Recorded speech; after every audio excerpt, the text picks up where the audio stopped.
we have explored. So we have explored the space garbage and found beast machines. Yeah, we did. That's a questionable show. There were a lot of decisions for that. So there were a lot of decisions in that show. A lot of them bad. Yeah. There are some interesting concepts that unfortunately were not redeeming enough. Yeah. In various aspects, like the fact that the tank commander was Rhinox. That was neat. Actually, that was real. That was really cool. Yeah. And some of the concepts, I liked some of those concepts. They were neat as hell. But the art style and some of the writing was the art style for the beast machines themselves. Frankly, I would have preferred the original over that because I didn't. Absolutely. I couldn't go for it. 100%. Not even transmetals. Just put them back in the original. I'd be okay with that. Yeah, absolutely. And then when they get their say they earn new forms or develop new forms, and they would be neat, but not that disjointed weird shit. That was late 90s. I want to say Beast Machines specifically. Very late 90s or beginning of 2000s. Yeah, because it was after Beast Wars. It was like a year after Beast Wars. Maybe, I don't know. I'd have to look up the dates. Yeah, because the ending of Beast Wars is very decisive. They leave Earth. That is the end of Beast Wars. Sorry for spoilers. Oh shit, that show is so old. Okay, whatever. I also like some of their jokes, when they find the Ark. And they're trying to get in, and they're having trouble. They're having trouble with the auto defense turrets. Yeah. Rat Trap makes the comment. Rat Trap makes the comment, that ship wasn't built, it was poured. And then it goes to Optimus, die cast molding, and then he looks at the screen and says, a lost art. Yep. Because there were several of the original Transformers toys that were die cast. Yeah, a lot, especially if they had a lot of metal parts. Optimus himself. Yeah, Optimus himself was die cast, and he was a very sturdy toy. Yeah. But you'd lose those fists every single time. Yep. But it was actually because of that, it was an incredibly sturdy toy. Yeah. They were very resilient. Mm-hmm. They were a little pricier. Yeah. But they were sturdy. The buggy. Was the buggy the chassis die cast? I can't remember. Or was the chassis plastic? In its trailer. The trailer was plastic. Yeah, the trailer was plastic, but I mean the buggy inside. The little thing that could be the roller? Roller. And shit, I had that.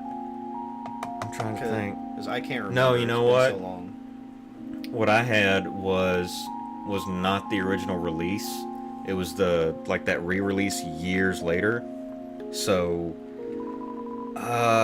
as far as the original, I can't say. I don't remember this character. What the hell? Hey, not knowing where I live is no issue. Fate finds a way. Susie. In life's grand scheme, she might be why you came here in the first play. I think this is a fun event. A what? What? Remember I was telling you about the fun factor? Yeah. I think... I don't remember this character at all.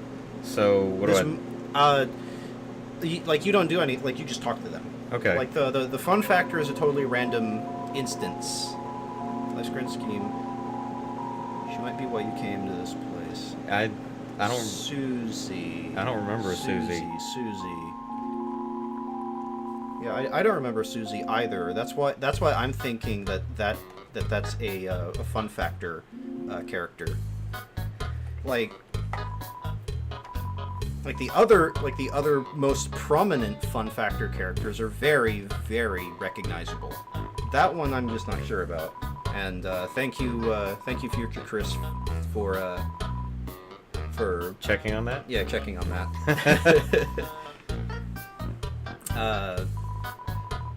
Yeah, Susie was the name of her daughter. Is that just a guy with a snail shell stuck on his butt?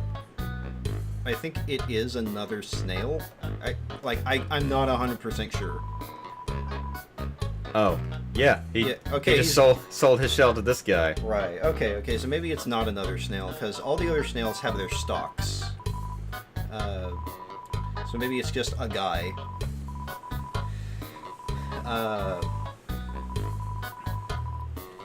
But no, I guess just if you want to avoid too much until later, like the fun factor stuff is totally like it has nothing to do with it has nothing to do with what you are doing. It has weight on the backstory of the game and certain characters in the game, but you can read up on that on your own. But it does create certain implications and impact on events that predate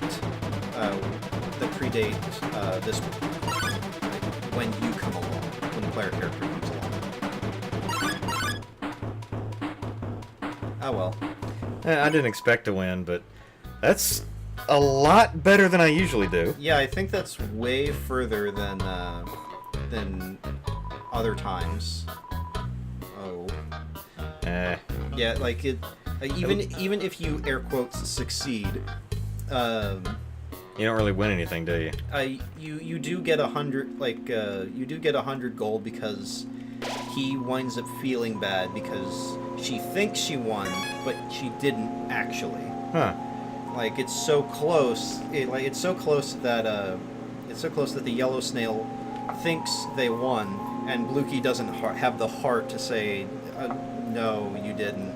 Like it was really close, but you didn't actually win. So in order to spare her feelings, she gives you, or Bluky gives you the reward money. This is the turtle guy that I can sell stuff to, right? No, that's only Temmie. You can only sell stuff to Temmie. I thought I could sell stuff to the turtle guy. Nope. Because if you ask him, he says, "I'm trying to get rid of this junk." Like what? Oh right. So I need to that. Isn't there a box in? Yeah, there's a box in front of her place. So I don't need that. One of the bicycles. Bicycle. And like, there's a lot of this that it doesn't matter. So yeah, that's good enough. Junk for sale. Let's talk to this old fuck. That's right. You've been here too long. Maybe. I've been around a long time. Maybe too long. Studying history is easy if you've lived through most of it. I'm old as shit. Hey, you don't know what that is? 'Cause I'm old as shit.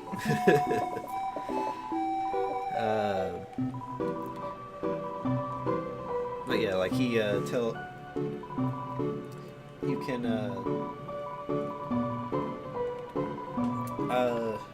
okay. So I will say that yeah, okay, that one where he says where he talks about King Fluffy Buns and he's like King Fluffy Buns? Like how do you get that name? That story's great. So that story's great. So that story's great. But I can't remember it. So maybe if you come back, I'll tell you. I will tell you that the only way to hear that story is in the pacifist run. You have to come back after a certain point in the pacifist run and talk to him. Huh. To get the King Fluffy Buns story. Fluffy Buns.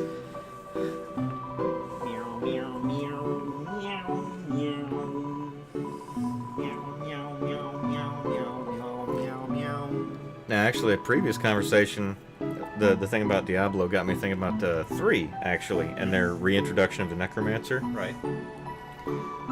In particular, the new Necromancer, it feels very different from the 1 and 2. I'm sure. Obviously, because it's 3 and it plays differently. Yeah. But also really fucking powerful.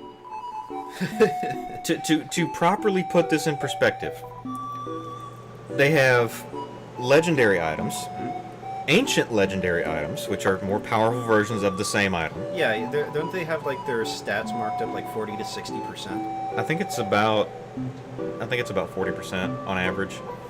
But then there are new primal legendaries. Now, primal legendaries aren't necessarily more powerful, but they automatically roll perfect. All of the randomized stats, all of them, Right. roll perfect. Wow. They can only be perfect. When they're enchanted to be a different property, Right. the new property is perfect. Ooh, It is that's always perfect. interesting. You have to unlock these. Wow. To unlock these, you have to beat a level 70 Greater Rift solo. Okay.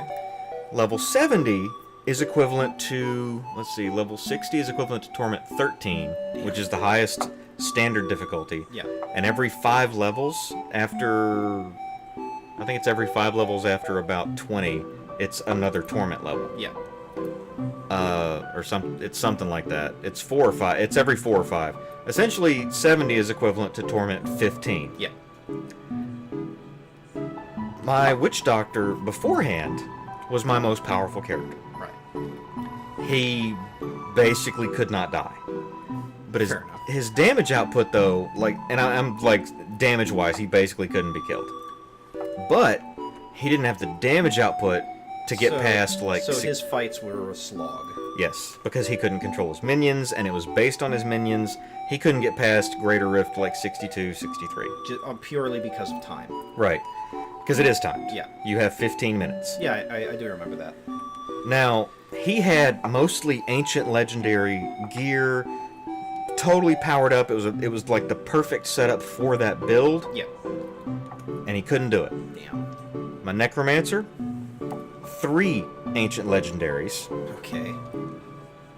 and yeah, he did it. Damn. Only 3 ancient legendaries, not even Paragon 800. Right, right. Which the Paragon levels, like after 800, it's just you're adding your primary damage stat and your vitality, and that's it. Okay. All the other bonuses are in place, and they're done at 800. He's not even 800, Yeah. and I did it. There's people that have Paragons in like the low thousands that haven't done it yet. Yeah, jeez. So, but now I'm sure plenty of them at that point have. They finally find a character that can. That Necromancer was the first one for me that could. And it's not just that I barely did it. You blew through it? I blew through it. I ate that shit's lunch. Damn. But, okay, here's the thing. To give you an idea of how crazy his build is, most of the power actually comes from his, like, a secondary skill, not even one of the more powerful heavy hitters. Yeah. It's his skeletal mages. Okay, yeah. I remember the mages. Because I have one ability, the rune for them is it takes all of your essence. But their damage is increased by 3% for every point. So you do it when it's full. And then you get, like, you go for buffs that increase your essence. Well, that too. But the bigger damage thing is because of my set bonuses, for every skeletal mage I have out, my damage is increased by 1,000%. Damn. Up to 4,000. Okay, fair enough. I have a scythe and shield combo that as long as my skeletons, the regular skeletons, are commanded to attack something, one, they'll automatically attack the next thing if the target dies. Right. And as long as they're commanded, I get another huge damage boost. Yeah. And I think there's like one other damage booster in there somewhere, but basically it all adds up to where when those skeletal mages, when I've got like 6 or 8 of them out, Yeah.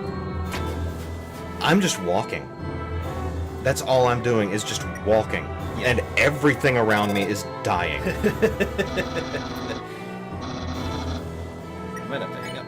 This. Paris isn't home right now.